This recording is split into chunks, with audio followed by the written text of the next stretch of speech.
In this video, I'm going to discuss about upper bounds and lower bounds. Right? It's a simple concept. We know that, right? When we are trying to round off decimal places, we follow a criteria.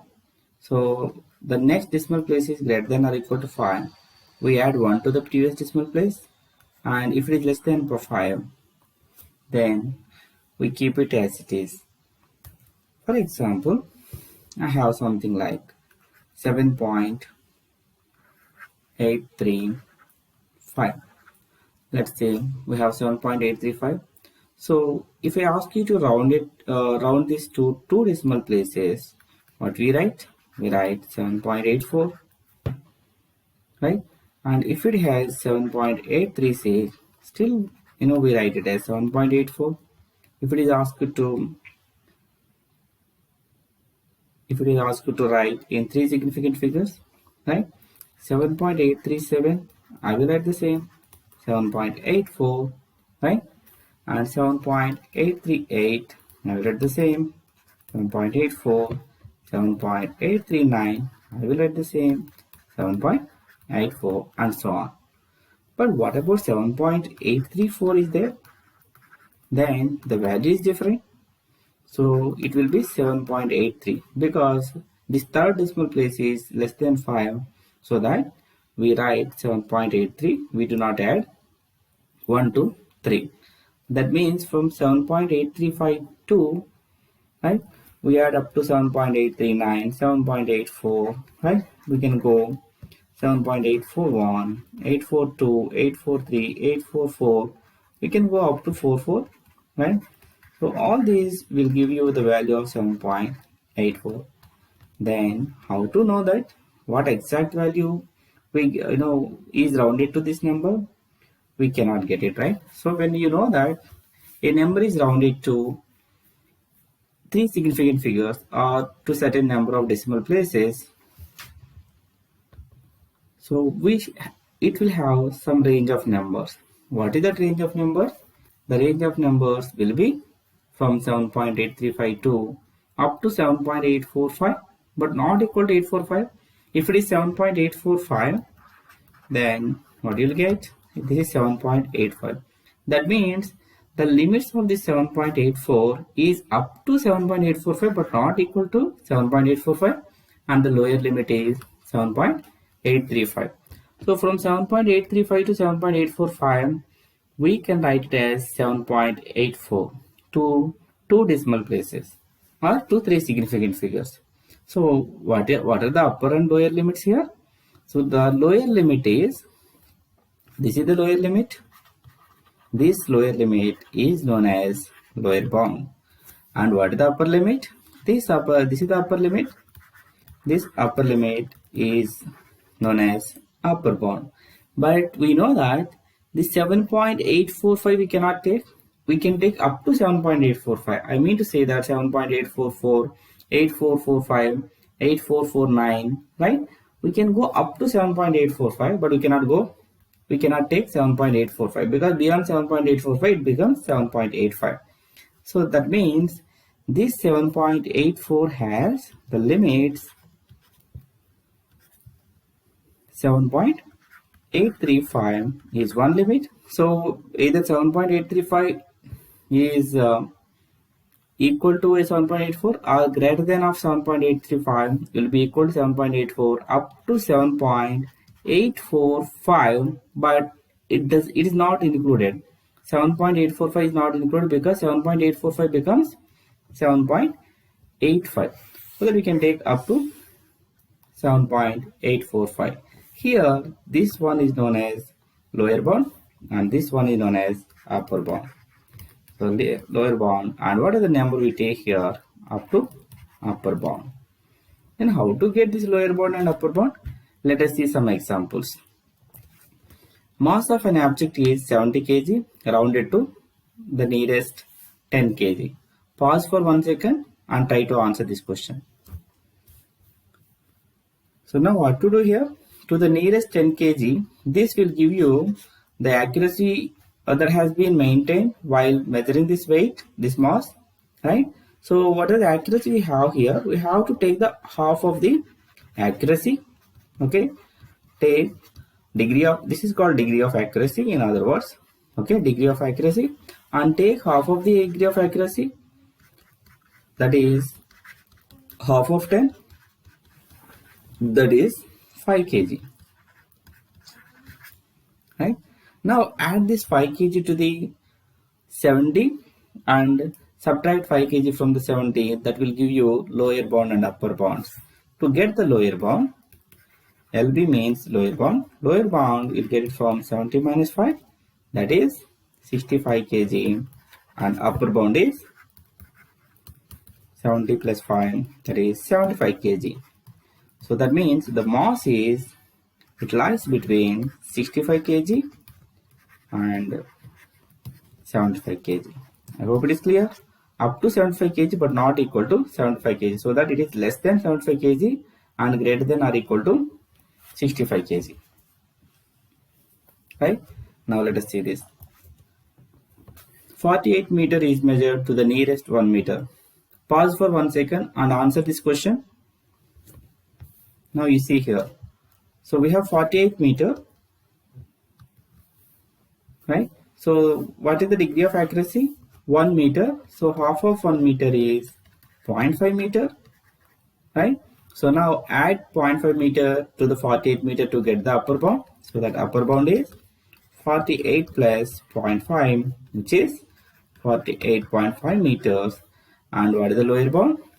To subtract 0.5 from 48, we will get the lower bound, right? And we know how to represent this. So lower bound less than or equal to 48 meters, less than upper bound. Look at this problem. Pause for 1 second and solve this. Now let us see the answer. So to the nearest centimeter, so the degree of accuracy is centimeter, so that half into 1 centimeter, that will be 0.5 centimeter. So add 0.5 centimeter to 5.5 meter to get the upper bound. So upper bound is 5.5 meter plus 0.5 centimeter. We cannot add 0.5 centimeters to the 5.5 meter directly. So let us convert 5.5 meter into centimeters, so that now we can add, that is the upper bound is 550.5 centimeters. And what about the lower bound? Subtract 0.5 centimeter from the 550, that will give you the lower bound, that will be equal to 549.5 centimeter. I hope it makes sense. 8.75 is rounded to 2 decimal places. Pause for 1 second and try to answer. So here is the answer. When it is rounded to 2 decimal places, these 2 decimal places is our degree of accuracy, that is 0.01. 0.01 is the degree of accuracy. So take half of 0.01 and that will be equal to 0.005, right? Add this 0.005 to 8.75 to get the upper bound. 8.75 0.005, which is equal to 8.755, and subtract this 0.005 from the 8.75, that will give you the lower bound, 8.745. Right, now let us see one more problem. 6.5 is rounded to 2 significant figures. So what is the degree of accuracy here? So 2 significant figures we have here, 6.5, so that 0.1 is the degree of accuracy, and take, okay, 1 decimal point is nothing but 0.1 will be the degree of accuracy. If you see the 2 decimal points, 0.01, 3 decimal points, 0.001, okay, based on that you can take.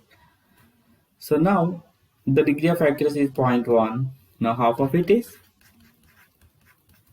0.05.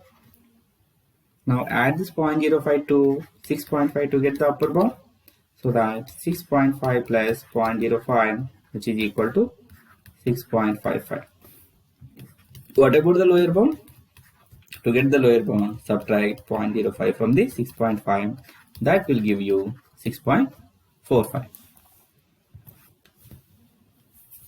Look at this question. 11.56 seconds to the nearest 0.01 seconds.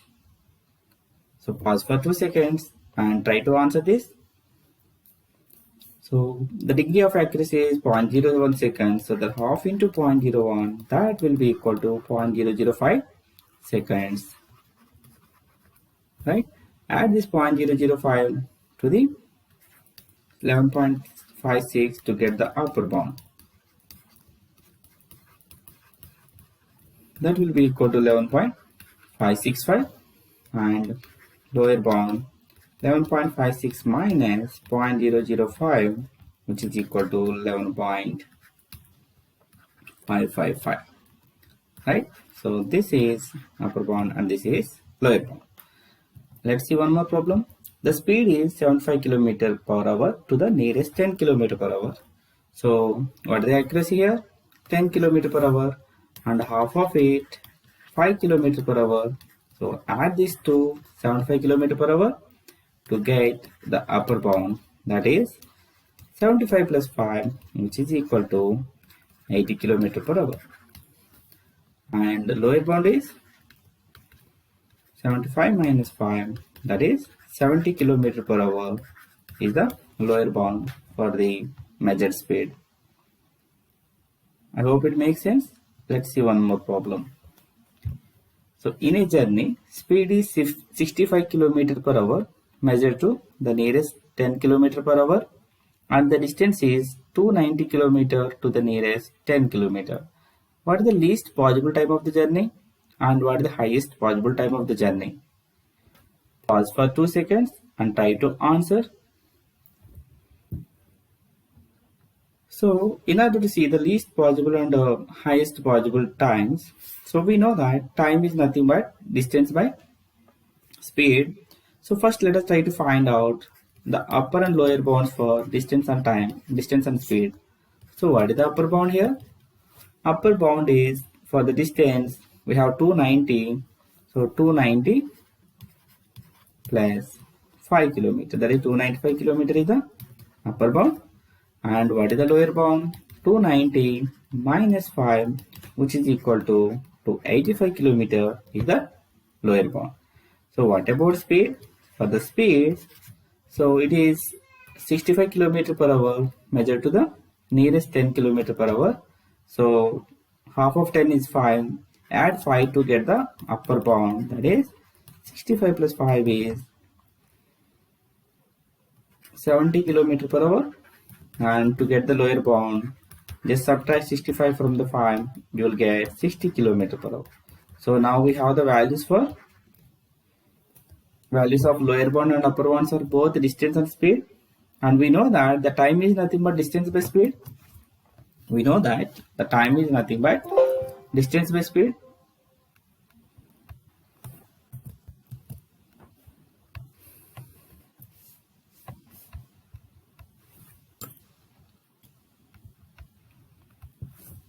Right?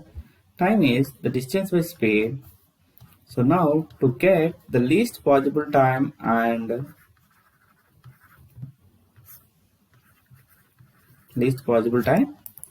highest possible time of the journey. So what should be the values of distance and speed? So we have two bounds here, upper and lower bounds of distance. So which one should be the in the numerator to get the least possible time? So the least possible time to complete the journey, we should have upper bound of the distance in the numerator and lower bound of the speed in the denominator. Right? So upper bound of the distance is 295 and lower bound of the speed is 60. It must be your answer. This is approximately equal to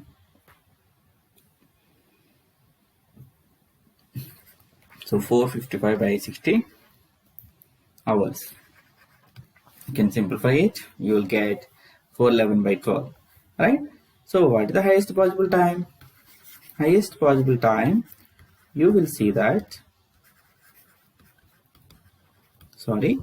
this is the highest possible time. We have the upper bound in the numerator, so that you will get the maximum value when you have the numerator is high and the denominator is high. So whatever you have written, that is the upper. That is the highest possible time, right? And to see the lowest possible time, so the numerator value must be less and the denominator value must be high. That means we should take the lower bound for the distance and the upper bound for the speed. So what is the lower bound for the distance? 285, and upper bound for the speed is 70 km per hour, which is equal to 45 by 70 hours is the least possible time. So to get the least possible time, the lower bound of the distance, whatever the numerator we have, that should be the lower bound. The lower bound we should take for the numerator value and upper bound we should take for the denominator value, so that we'll get the least possible time. I hope you have understood. So if you like this video, share it with your friends and subscribe to this channel to get more videos of it. Thank you.